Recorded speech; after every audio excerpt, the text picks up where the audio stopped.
Bem, vamos começar e as pessoas vão entrando aos poucos. Vamos lá. Números 27. As filhas de Zelofeade, filho de Éfer, filho de Gileade, filho de Maquir, filho de Manassés, pertenciam aos clãs de Manassés, filho de José.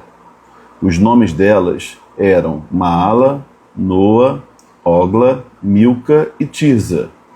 Elas se aproximaram da entrada da tenda do encontro e ficaram em pé diante de Moisés, do sacerdote Eleazar, dos líderes de toda a comunidade, e disseram: O nosso pai morreu no deserto. Ele não estava entre os seguidores de Corá, que se ajuntaram contra o Senhor, mas morreu por causa do seu próprio pecado e não deixou filhos. Por que o nome do nosso pai deveria desaparecer do seu clã por não ter tido um filho? Dê-nos propriedade entre os parentes do nosso pai. Moisés levou o caso diante do Senhor, e o Senhor lhe disse: As filhas de Zelofeade têm razão. Você lhes dará propriedade como herança entre os parentes do pai delas, e lhes passará a herança do pai. Diga aos israelitas: se um homem morrer e não deixar filho, transfiram a sua herança para a sua filha. Se ele não tiver filha, deem a sua herança aos irmãos dele. Se não tiver irmãos, deem-na aos irmãos do seu pai.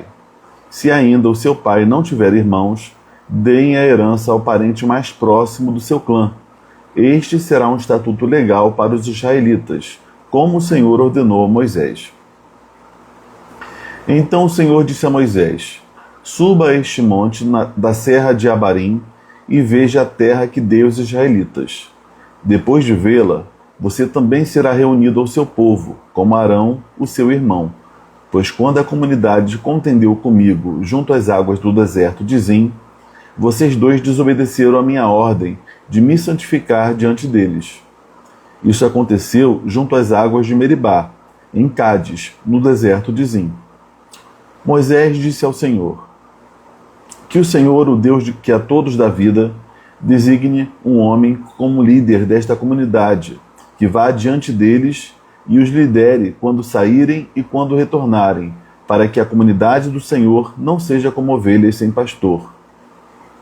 Então o Senhor disse a Moisés: Tome Josué, filho de Num, homem em quem está o Espírito, e impõe as mãos nele.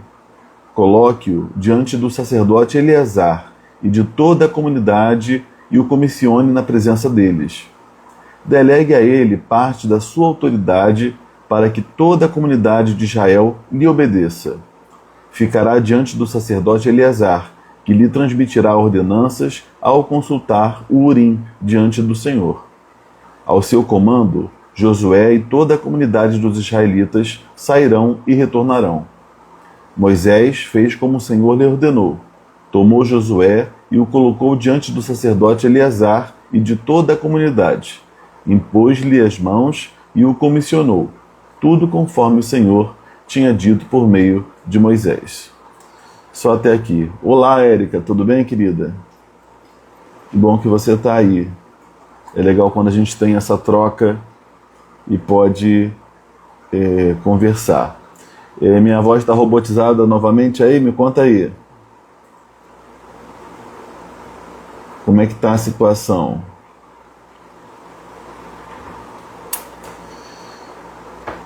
E vamos lá, gente. Vamos lá, Érica.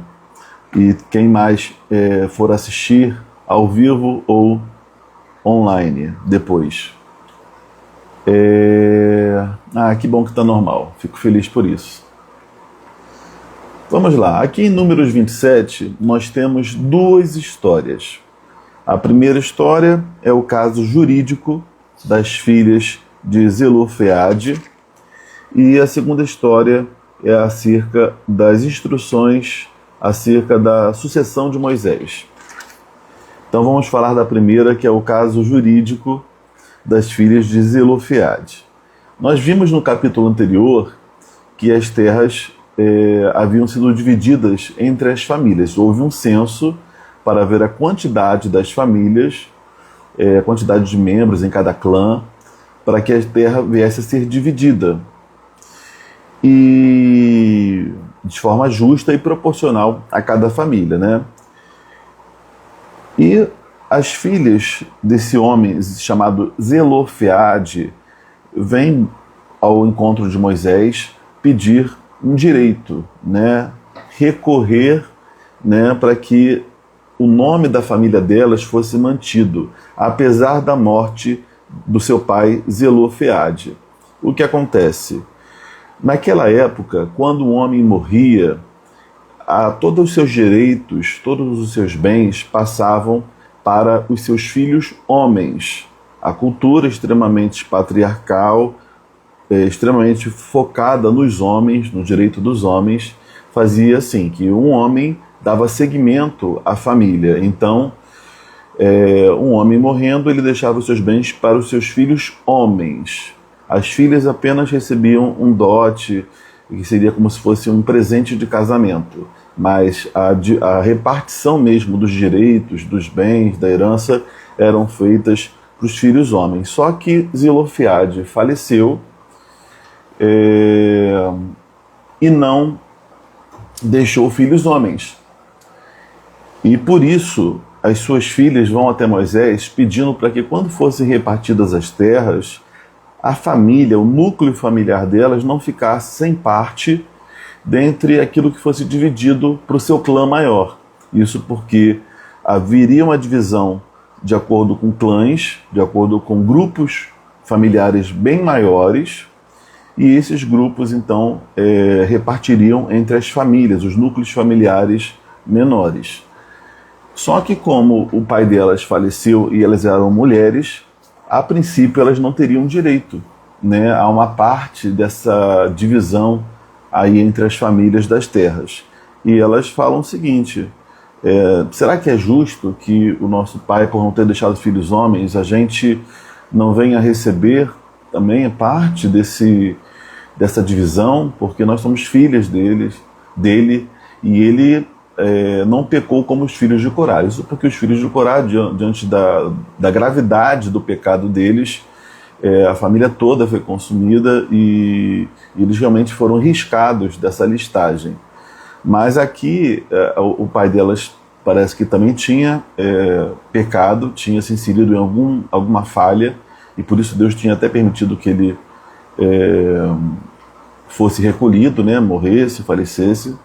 Porém, não tinha tido nenhum tipo de sanção grave a esse ponto de serem riscados ali da repartição de terras, dos direitos, etc. Então, elas falam: poxa, ele não deixou filhos, mas aí a gente não tem direito a nada, isso é justo? E Moisés ouve o seu pedido, a sua questão, e leva isso diante de Deus. E quando ele consulta a Deus, para nossa alegria de ver isso num texto bíblico tão antigo, Deus dá razão às mulheres e fala que, de fato, elas deveriam receber a sua parte, né, na repartição de terras, e que essa regra de sucessão patrimonial e de direitos deveria valer para casos semelhantes. E Deus organiza aqui: olha, quando não tiver o filho homem, receba as filhas mulheres. Quando o homem não deixar nenhum filho, aí sim os irmãos do pai desse homem, né, vão receber. Aí quando não tiver esses, então vai ser outro parente mais próximo. Então Deus estabelece aqui uma regra civil, né? Esse aqui é um típico exemplo de lei civil que Deus dá aos israelitas no deserto, para que eles pudessem se organizar melhor e pudesse haver uma justiça superior à justiça que era praticada anteriormente. Então é muito bacana a gente ver assim Deus se importando com a organização do povo em questões comuns, né, uma questão dessa patrimonial, de direitos, mas ao mesmo tempo a gente vê aqui Deus atentando para um direito de mulheres que na época eram, assim, não tinham direitos, né? Elas eram rejeitadas simplesmente, eram ignoradas, né? Elas só teriam algum tipo de bem ou benefício se casassem. Mas aqui a gente vê que elas são ouvidas de verdade e ainda Deus estipula aqui uma regra, né? Deus cria uma jurisprudência, digamos aqui, ó, aconteceu nesse caso, mas nos próximos casos você já sabe como proceder e a gente vai agir da mesma maneira, e Deus ainda vai além e explica outros casos como é que Moisés procederia. E alguns comentários que eu queria fazer sobre essa primeira história de Números 27. O primeiro comentário é que numa cultura patriarcal, centrada no homem, né, como naquela época, mulheres serem ouvidas, terem direitos, é algo maravilhoso, é algo sensacional. E a gente vê que, da parte de Deus, ainda que a revelação seja progressiva, a compreensão da perfeita vontade de Deus seja algo que aos poucos Deus vai revelando, não foi de uma vez só. Deus respeita muito a história da humanidade e o passo a passo para que algo seja construído aos poucos em termos de pensamento, de compreensão, de igualdade de gênero, etc. e tal. Mas apesar disso a gente vê uma abertura grande para direitos de mulheres numa época muito, muito, muito antiga. Então isso mostra, né, o caráter de Deus, quem chama a Bíblia de machista, não está entendendo, não está conseguindo compreender os contextos e o que de fato Deus fala, a mensagem que fica dessas histórias. Né? A gente pega um exemplo às vezes isolado, um texto isolado da Bíblia, e fala, a Bíblia é machista, mas não está entendendo o que Deus está falando acerca dessas histórias. E atitudes de Deus, né, se voltando para mulheres que muitas das vezes eram ignoradas. Então é lindo a gente ver isso na Bíblia, e a gente vai ter muitos outros exemplos bíblicos como esse.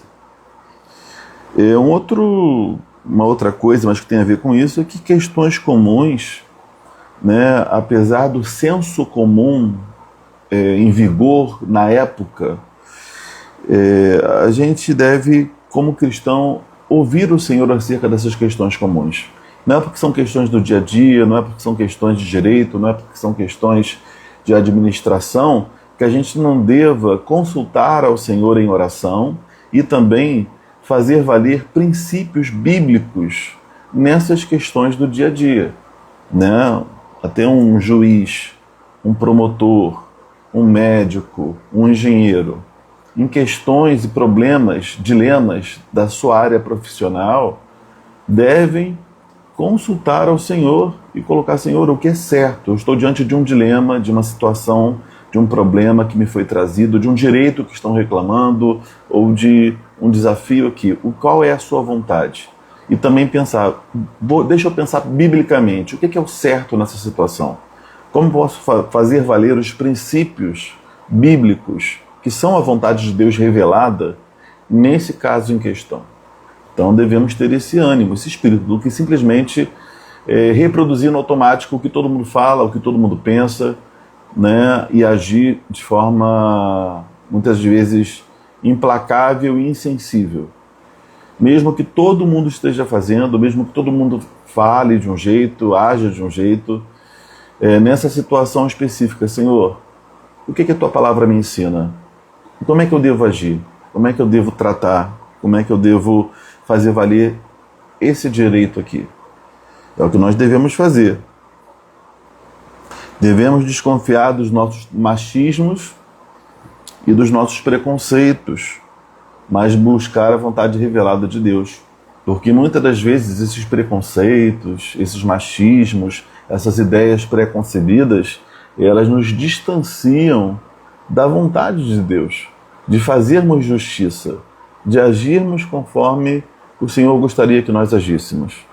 Então, vamos desconfiar de nós mesmos, vamos rever nossos conceitos, nossos valores e vamos agir para a glória de Deus. Um cristão sempre tem que repensar e pensar de que maneira agrada a Deus, mesmo que não seja popular. E, por fim, nessa história aqui, líderes precisam ser acessíveis e ouvir de verdade os seus liderados. Nós vemos que Moisés foi acessível e ouviu as filhas de Zelofeade. Naquela época é difícil mulher ser ouvida, né? Não, só homens podem se aproximar. Ter audiência com Moisés, o líder do povo, o líder máximo, só homens. Chame aí algum homem da família para vir falar comigo, vocês não. Mas não, Moisés ouve. Então isso já mostra que Moisés era um líder de acordo com o coração de Deus, um líder sensível, que teve erros, teve acertos, porque ninguém é perfeito, mas ele estava realmente assim, sensível e atento às necessidades do povo. Um líder de verdade está atento às causas justas e ao bem-estar do seu povo. Então é legal a gente ver essa preocupação e essa acessibilidade, né, de Moisés, ainda mais na sua época. E o segundo tema do capítulo é acerca da sucessão de Moisés. Assim como aconteceu com Arão, Deus fala para Moisés que ele deveria subir a um monte e que ele ali seria recolhido. Né? Quando fala aqui no texto, ele seria recolhido ao seu povo, ou seja, ele seria morto, ele morreria ali. E assim foi com Arão, como a gente estudou recentemente, né? Deus mandou Arão subir a um monte, passar a sua peitola, o seu peitoral, seu peitoral sacerdotal com aquelas pedras que simbolizavam o seu sacerdócio, passar para o seu filho, Eleazar, assim transmitindo o sacerdócio, e então ele seria recolhido, ele morreria ali. E assim aconteceu com o sacerdote Arão. E Deus fala a mesma coisa com Moisés: você vai subir um monte e você vai enxergar a terra prometida, que eu te prometi, ou seja, você vai vislumbrar a promessa diante dos seus olhos, mas como eu disse que você não entraria na terra por conta do pecado que você cometeu lá nas águas de Meribá, quando ele não honrou o Senhor diante do povo e bateu na pedra, ele seria levado, ele não viveria para entrar na terra prometida. Mas é legal a gente ver que, de alguma maneira, apesar dele não entrar na terra prometida, ele pôde, antes de morrer, vislumbrar, né, a terra prometida. E a gente vê aqui algo assim paralelo entre Arão e Moisés, né? Os dois subiriam a um monte e, de alguma maneira, ao subirem a um monte, antes de serem recolhidos, antes de serem mortos, eles teriam um vislumbre do futuro. Arão teve um vislumbre do futuro ao passar a sua estola sacerdotal, por isso que eu confundi estola com peitoral. Ele passaria a sua estola sacerdotal para seu filho Eleazar. Então ali ele estava vislumbrando o seu futuro, vislumbrando o futuro da sua linhagem, vislumbrando uma promessa feita à sua família, né? E Moisés, ao subir ao monte, antes de ser morto, antes de morrer, enfim, ele vislumbraria o futuro da nação, dos seus filhos espirituais, digamos assim, né? Daqueles a quem Deus deu a ele para cuidar e para guiar. Olha, aqui, viu? Deu certo. Vocês chegaram aqui. Eu levei vocês até diante da terra e eu conduzi vocês até aqui. Você não vai seguir em frente, mas você vai ver que você cumpriu a obra. Você completou aquilo que eu te chamei para fazer. Então é muito bonito a gente ver que com Arão e com Moisés, Deus faz desse jeito, né? Ele traz eles ao fim dos seus dias, mas sem contudo deixar que eles vissem o futuro, vissem o cumprimento de todo o seu trabalho, de toda a obra que Deus começou na vida deles. É muito legal isso. Moisés, então, sabendo que Deus o recolheria, ele faz uma oração a Deus e ele pede a Deus que envie um sucessor. E ele faz uma oração muito bonita, né? Como a gente leu aqui, a Deus, falando que Deus que dá a vida, que Ele também possa levantar um líder que possa conduzir bem o povo. Isso mostra que Moisés ele se importava com o povo de verdade e por isso ele se importava com a sucessão. Né? Ele estava realmente aqui tendo atitudes de um líder de verdade. Um líder de verdade não está preocupado apenas com o seu reinado, né? Com o seu domínio. Ele sabe que uma hora isso vai terminar e que ele precisa gerar novos líderes, gerar novas pessoas para dar continuidade à obra, ao projeto de Deus que é maior do que ele mesmo.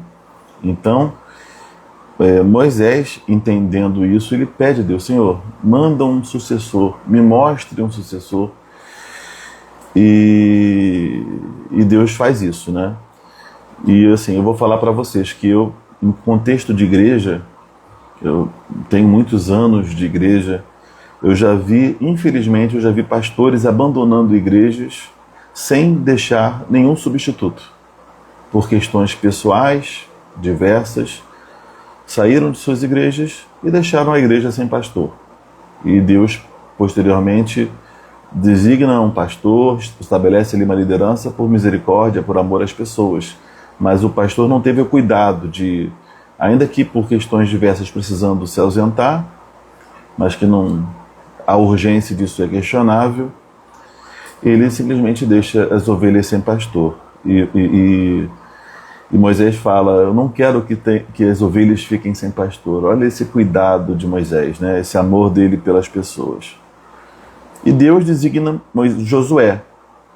E é colocado aqui algumas qualidades de Josué, né? Desse líder aqui, que ele tinha o espírito, tá? Essa é uma primeira qualidade que é colocada. A gente vê aqui também que Josué, pela história aqui do texto, ele foi treinado, ele foi preparado, ele não era qualquer uma pessoa caindo assim de surpresa numa missão que não pediu. Não, ele estava ali, ele era um braço militar de Moisés, mas estava próximo dele também, aprendendo todas as outras atitudes próprias de um líder. E ao mesmo tempo haveria aqui uma ordenação pública, né? Josué seria líder no lugar de Moisés, mas Moisés viria a ordenar publicamente, confirmar essa sucessão, essa liderança perante todas as pessoas do povo, perante o sacerdote e perante todo o povo. Isso é muito importante, esse reconhecimento público, para que não haja dúvidas, né? Se realmente, será que Josué mesmo deveria suceder Moisés? Será que não era para ser outra pessoa? Será que não foi Josué, né, caso ele não fosse levantado publicamente, né, na frente do povo? Será que era Josué ou será que ele que está tomando essa iniciativa? Ele está dizendo que foi Deus, mas será que foi Deus mesmo que está levantando ele?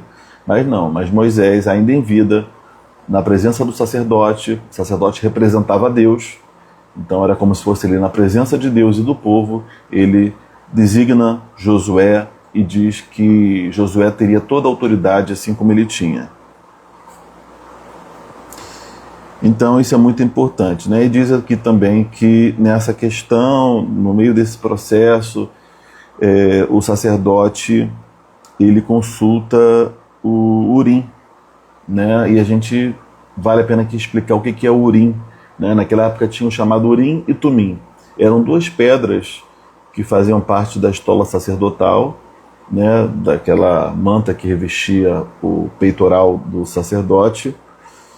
E através dessas pedras, que tinham algumas inscrições, ao apontá-las para a luz, se elas brilhassem, elas significavam, né, uma coisa, se não brilhassem, significava outra. Geralmente era entre sim e não as perguntas que o sacerdote fazia, e de acordo com o brilho das pedras ele entendia que Deus estava assim confirmando ou rejeitando alguma das questões que eles colocavam diante de Deus. E gente, por mais que naquela época parece uma maneira, um método muito místico, né, e até estranho, mas foi um método que Deus permitiu e Deus falou com os líderes por meio do Urim e do Tumim, por meio dessas pedras, tá? Naquela época Deus falou através desse método pouco convencional ou tradicional, né? E aqui é colocado que em todo momento o sacerdote colocaria cada questão e tudo isso que envolvesse a ordenação de Josué diante de Deus através do Urim. E diz no final do texto que Moisés obedeceu. Ele cumpriu exatamente isso e fez e ordenou Josué diante do povo. A gente vê aqui que Moisés ele teve várias fases, ele teve vários episódios, ele errou em alguns momentos, porque ele era humano, né, e também foi responsabilizado pelos seus erros, mas o seu legado geral, quando a gente olha para a vida de Moisés, para a história de Moisés, é um legado de obediência. A gente não fica preso a pequenos momentos em que ele foi desobediente, falhou, mas a gente vê em geral um homem que ouviu a voz de Deus, obedeceu a voz de Deus, fez e viveu coisas extraordinárias na frente de Deus, um desafio louco de conduzir milhares, talvez poucos milhões de pessoas ao longo de um deserto durante tantos anos. Ele foi fiel a Deus, né? E esse legado de obediência até o final de sua vida é algo que ecoa ainda em nossos corações e fala aos nossos corações que devemos também obedecer à vontade de Deus. E para aqueles que têm um chamado de liderança em alguma área, seja profissional, seja ministerial na igreja, seja liderança da sua casa, liderança da sua vida, porque a liderança fala de tanta coisa, né? Que a gente possa ser líderes de verdade, líderes sensíveis, líderes que ouvem a Deus, líderes que ouvem pessoas, que atentam para a necessidade das pessoas, que honram pessoas, porque devemos honrar pessoas que merecem honra, e assim a gente vai estar fazendo a vontade de Deus e apreendendo. Eu falo muito essa palavra, esse verbo aprender, estou com essa mania agora. A gente vai estar aprendendo para as nossas vidas princípios que vão promover vida e vão honrar a Deus, vão glorificar a Deus. Tá bom? Alguma dúvida? Alguém quer comentar sobre esse capítulo de Números? Se tiver, fale agora ou cale-se para sempre. Brincadeira, gente. Então tá bom, gente. Então a gente vai encerrar a nossa live. Se ficarem com dúvidas, revejam o vídeo, a gravação. Podem me escrever aqui nos comentários do vídeo gravado, se tiver alguma dúvida adicional, ou me procurar no particular. E amanhã a gente estará junto de novo às 10 horas da noite, tá bom? Eu aguardo vocês. Deus os abençoe. Uma ótima noite, uma noite abençoada. Tchau.